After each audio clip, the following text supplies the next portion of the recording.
de volta com o seu Buenício. Falei que era rápido, 3 minutos, estamos de volta. Tem muita coisa pra te contar ainda, daqui a pouco tem Cadu Safner. Hoje eu prometo que ele entra, hein? Nosso Caduzinho direto de São Paulo, da Léo Dias TV, pra gente falar das fofocas edificantes do mundo dos famosos. A gente que perdeu nessa terça-feira, Laura Cardoso, genial, ícone da teledramaturgia, aos 98 anos. O Cadu vai trazer os detalhes pra gente aqui. O velório que acontece nesse momento no Rio de Janeiro, claro. A gente traz em B. Martins direto das ruas, está na Praça da Savassi hoje, busque-o se você estiver rodando por essas bandas, e também o Giro Esportivo com o Leandro Cabido. Agora a gente vai de entrevista, porque, olha esse aqui, um homem foi condenado pela justiça aqui em Minas Gerais a 2 anos, 7 meses e 15 dias de prisão em regime semiaberto por tatuar 2 adolescentes de 15 e 16 sem a autorização dos pais. É isso mesmo, o caso aconteceu em 2019 no sul de Minas.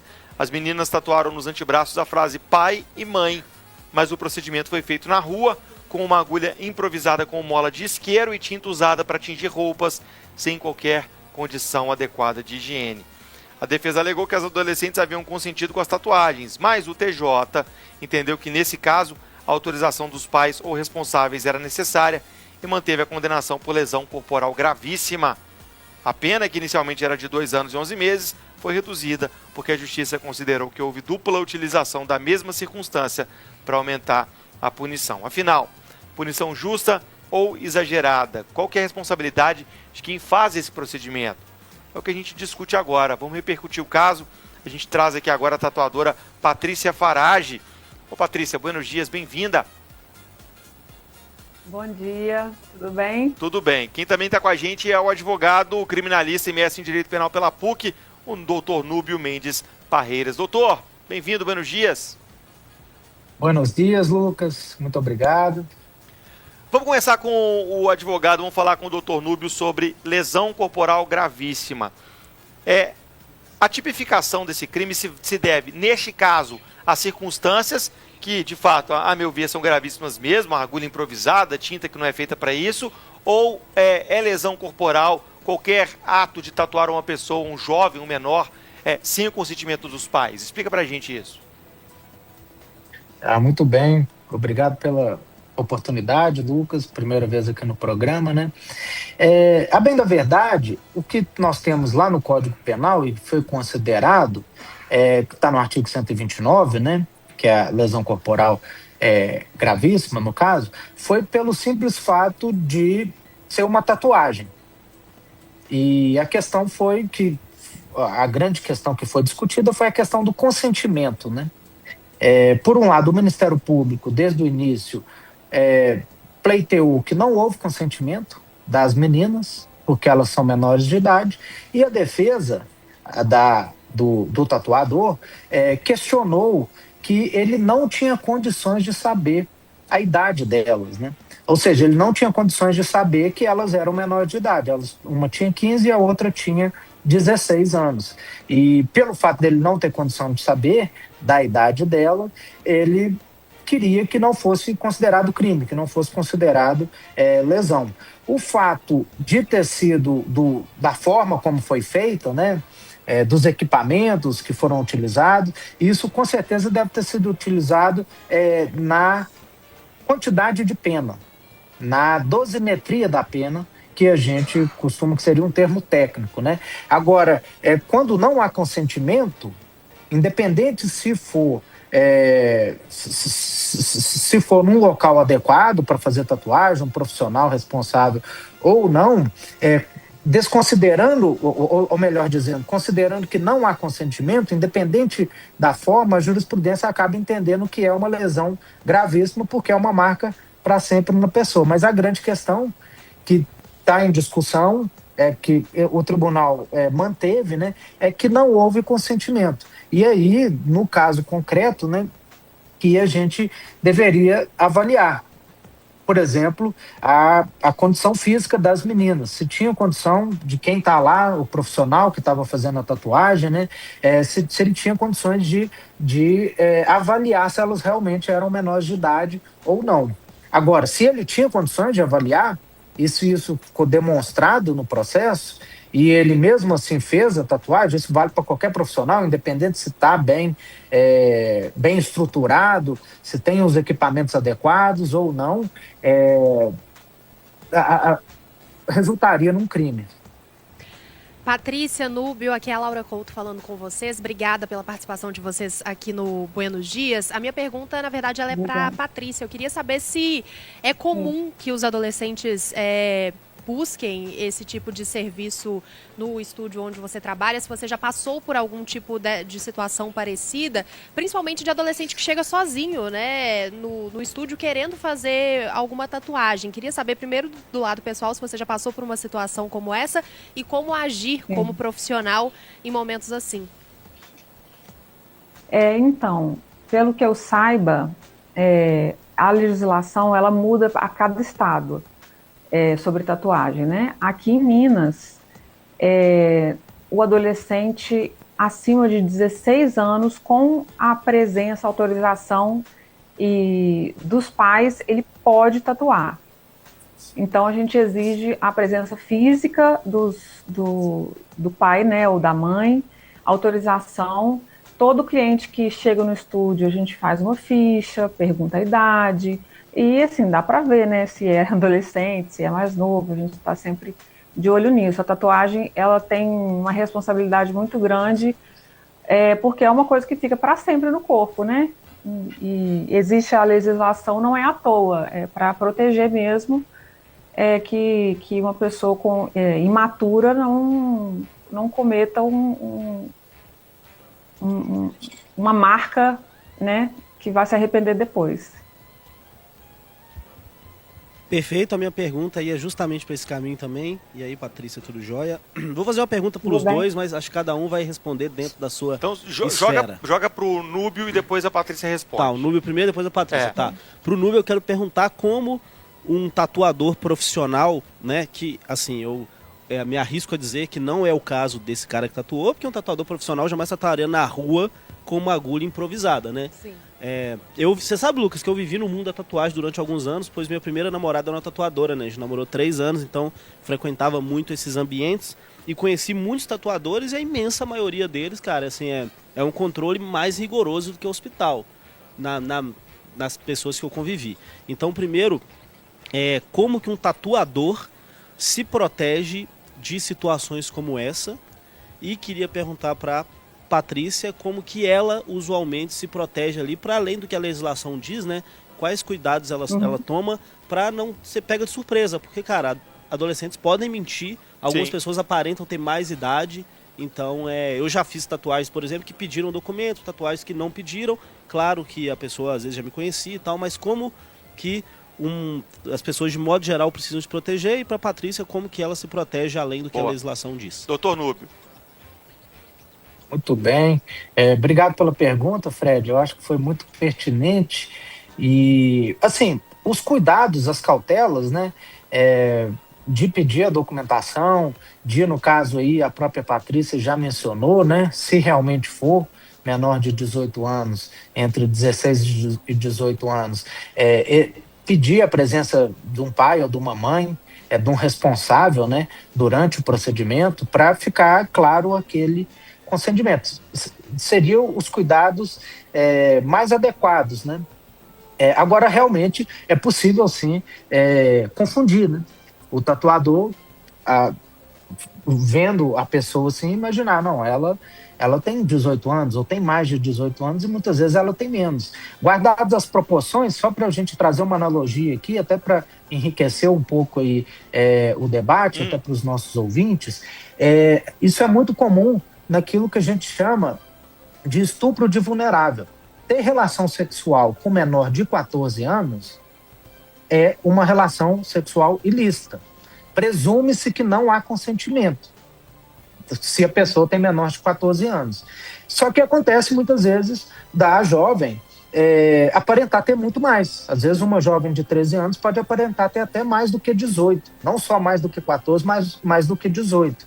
E muitas vezes acontece isso também, e a jurisprudência volta e meia se pega discutindo se houve consentimento ou não. Ou seja, se tinha condições da pessoa, do homem no caso, né, ou a depender da situação até da mulher também, né? Uma mulher maior de idade que vai ter uma relação com um menor de 14 anos acaba caindo na mesma situação. Se tinha condições de identificar que ela tinha menor de 14 anos. Patrícia. Sim. Diga lá, como é que você faz para se resguardar nessas cenas? Já acontecia com você de falar, não, tá, eu consigo, vem tatuar e tal. Como é que você faz para você garantir que você está nos conformes? Olha, eu procuro não tatuar menor de 18 anos, sabe? Eu evito ao máximo. Tem procura, sim, tem adolescentes que procuram, e eu sempre faço a ficha. Quando a aparência é muito nova, eu peço o documento. E, igual eu falei, se é maior de 16 anos e quer fazer uma tatuagem, eu exijo a presença física da mãe ou do pai, até para a mãe consentir no desenho, sabe? Porque adolescente, às vezes, vai querer tatuar alguma coisa, Sim. vai chegar em casa, a mãe vai falar, nossa, mas tá muito grande, ou tá... Então, assim, a mãe consentir no tamanho, no tipo de desenho, para depois não ter essa complicação da mãe querer contestar, né, aquela decisão. E eu acho que o agravante nesse caso, né, desse homem que foi preso, foi as condições também, né, porque tatuagem, ela é duplamente perigosa, digamos assim. Primeiro porque ela é eterna, né, não sai, hoje em dia tem laser, mas é um tratamento caro, um tratamento demorado, doloroso, e ela é eterna, e também ela se abre a pele, né? Ela é perfurante, então você tem que ter todos os materiais estéreis, descartáveis, tem que ter todo um cuidado com contaminação cruzada. Então, não só para os adolescentes, mas também para todas as idades, é preciso ter sempre um cuidado muito caprichoso, né, ao se fazer uma tatuagem. E com adolescente ainda mais, né? Então, assim, a maneira de eu me proteger é mesmo exigindo que seja maior de idade, ou quando eu abro exceção, quando é maior de 16, é só com a presença física da mãe e do pai, para eles consentirem até no desenho. Então eu pergunto para a mãe, e aí mãe, gostou? É esse tamanho? Vamos fazer? Sim. E tal, e aí eu me sinto mais segura. Doutor Núbio, tem uma pergunta dos nossos ouvintes, acho que o senhor vai conseguir responder, que é sobre piercing, se é enquadrado nessa mesma lei, né? E ele até cita algumas outras coisas, como por exemplo, por que brinco não é enquadrado nesse tipo de lei, corte de cabelo, e aí ele está perguntando se isso pode ser enquadrado também em lesão corporal quando a pessoa é menor de 16 anos. Muito bem, uma pergunta excelente, né? Aqui, quando a gente vai discutir piercing ou furar a orelha, piercing em qualquer lugar do corpo também, né? Aqui a gente teria que avaliar, além do consentimento, a gente teria que avaliar aquilo que a gente chama, né? Seria um termo técnico, um juridiquês, a significância da lesão. Porque o direito penal, como o braço mais forte do Estado, a forma mais forte do Estado intervir na vida do cidadão, ele tem como pressuposto, pelo menos isso na teoria assim, né? Ele chegar em situações mais graves, em lesões que têm um mínimo de significância. Então, por conta disso, pode ser entendido, e tem fortes correntes que entendem isso, né? Que o simples fato de furar a orelha, aquela lesão seria insignificante. A depender do piercing que for também, seria uma lesão insignificante, diferente, por exemplo, de uma tatuagem que é um pouco mais, digamos assim, a lesão é um pouco mais extensa, né? Aí talvez poderia se discutir também, né? E o tamanho da tatuagem? E isso, cada caso, deve ser discutido, né? E o tamanho da tatuagem? Se for uma tatuagem pequenininha também, pouco maior do que um furo de orelha, seria insignificante ou não? Se entender que é significante, ou seja, que tem, digamos assim, uma importância, uma relevância, aí se enquadra no crime. Agora, se entender que é insignificante, e aí vai de entendimento também. Acaba que aqui no Brasil essa questão da relevância da lesão, né, ela não tem um artigo de lei que trata disso especificamente. Isso é uma interpretação a partir de um princípio que está no artigo 5º da Constituição da República, né? E aí tem juiz que entende, tem juiz que não. É a mesma situação aqui, para a gente trazer uma analogia também para o nosso público, é a mesma situação de furtos. Furtos de pequeno valor. É considerado um crime ou é só um ilícito civil? Um furto, por exemplo, de absorvente. Isso foi discutido até pelo Supremo Tribunal Federal, por exemplo. Um furto de uma pequena quantidade de fralda. É um ilícito penal ou só um ilícito civil? Ou seja, aquela pessoa que praticou esse furto, ela praticou uma lesão relevante ou não? Tem juiz que vai entender que é irrelevante essa lesão. Agora, tem juiz que vai entender, não, apesar de ser um valor pequeno, é R$20, um pacote de absorventes, por exemplo, nós vamos entender aqui que é sim um crime, que é merecida a intervenção penal. É a mesma situação do piercing e do furo de orelha, né, do brinco. Um entendimento que eu acho que na jurisprudência tem prevalecido é que é insignificante. Ou seja, se é insignificante, não vai chegar num crime. Doutor... Agora, pode ter entendimento que entende que é significante. Doutor Núbio Parreiras conversando com a gente, imagina, advogado, especialista em direito penal, professor da PUC, conversando com a gente, e a Patrícia Farage, tatuadora, falando sobre tatuagens e consentimento. Obrigado aos dois, microfones abertos aqui no Buenos Dias, sempre bom discutir essas pautas com vocês. Voltem sempre, viu? Muito obrigado, bom dia a todos e a todas. Bom dia. Até mais. Dá pano pra manga, meu filho, dá o que falar isso aí. Quem não conhece alguém que em um ato de rebeldia, né, muito novo, fez uma tatuagem, né, fez aquela tatuagem, aquele golfinho duvidoso, aquele gnomo. As 3 estrelas atrás da orelha. Parece uma borboleta. Nossa senhora. Eu lembro a estrelinha atrás da orelha. Um outro caso de tatuagem que deu lesão corporal grave foi aquele do eu sou ladrão e vacilão, né? Sim. Você lembra disso? Tatuou a testa do bandido. O tatuador foi preso caso, também, então, porque é crime também, sem né? consentimento nenhum ali. Manda a sua experiência com tatuagem, gente. E outra, vai tatuar, tá interessado, seu filho tá mostrando interesse, vai no estúdio registrado, vai no estúdio com o endereço certo, um tatuador que foi indicado por pessoas que usaram o serviço dele. Não faz aí, né, na beira da rua, com um amigo em casa. Tá treinando. Você tem tatuagem, Raj? Eu tenho uma tatuagem.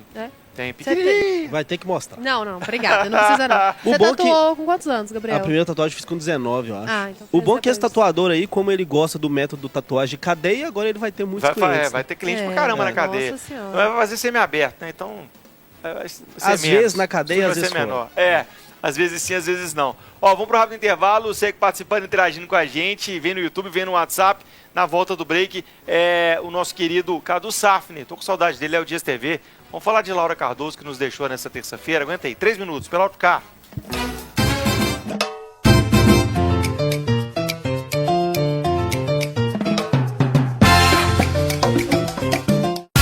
Agora, na 98, as jornadas esportivas do fim de semana são muito mais completas. Antes dos jogos, tem o Preleção 98. Placares da rodada, informações do trânsito para você chegar mais rápido ao estádio, escalações e tudo que você precisa saber antes da bola rolar. A gente reúne todas as informações para você ficar tranquilo pra torcer. Preleção 98. Só tem aqui 98. Serviços Chevrolet. Vem junto garantir uma condição especial para cuidar do seu carro. Troca de óleo mais alinhamento para as linhas Onix, Onix Plus, Tracker e Montana por apenas 4 vezes de R$ 129,75. E mais, troca de pastilha de freio mais troca de fluido de freio para as linhas Tracker e Montana por apenas 4 vezes de R$ 124,75. Agende hoje mesmo e garanta muito mais segurança e tranquilidade. Chevrolet. Eleições 2026. Voto em trânsito. É o povo que conduz o show e assim na direção. A festa da democracia acontece em todo o país. E quem estiver longe de casa também pode votar. O voto em trânsito garante esse direito. Se você tiver viagem programada para o período das eleições, solicite o voto em trânsito em um cartório eleitoral e exerça sua cidadania. Justiça Eleitoral, a justiça da democracia. A Claro, que leva a nova geração da fibra para a casa do Paulo, é também a Claro que lidera centenas de projetos de energia limpa no Brasil inteiro. A Claro, que oferece o 5G mais rápido do Brasil para a Ana, é também a Claro que ajuda o Mauro a gerenciar sua empresa. A Claro, que faz o Gabriel ter os conteúdos que mais ama, é também a Claro que está ao lado da Larissa quando ela precisa. A Claro do seu dia a dia é também a Claro que faz coisas que você nem imagina e vai continuar trazendo novo de novo para você e para sua empresa.